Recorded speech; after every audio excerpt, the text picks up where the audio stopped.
Before you begin, remove the top cover, battery, power button board, and solid-state drive.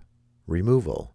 Using minimal force, lift the locking bar up on the touchscreen cable ZIF connector and disconnect the touchscreen cable from the system board. Caution.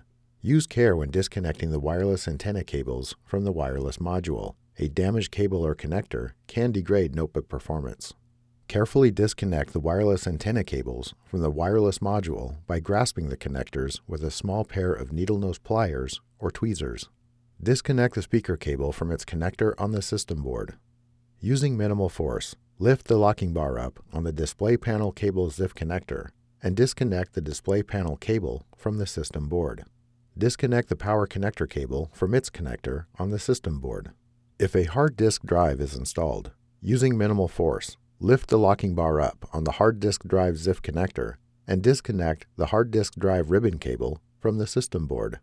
Remove the 11 4mm P1 Phillips head screws that secure the system board to the base enclosure. Remove the 2mm P1 Phillips head screw that secures the wireless module to the base enclosure.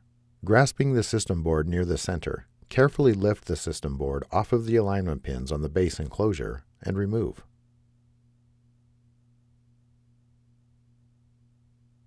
Remove the system board. Note: before installing a system board, remove the following from the old system board and install on the new system board: heatsink fan assembly, memory module, wireless module.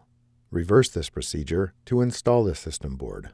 Important: after system board replacement, be sure to complete post-installation tasks as required that may include verifying functionality of the notebook, updating the BIOS, updating DMI and other settings.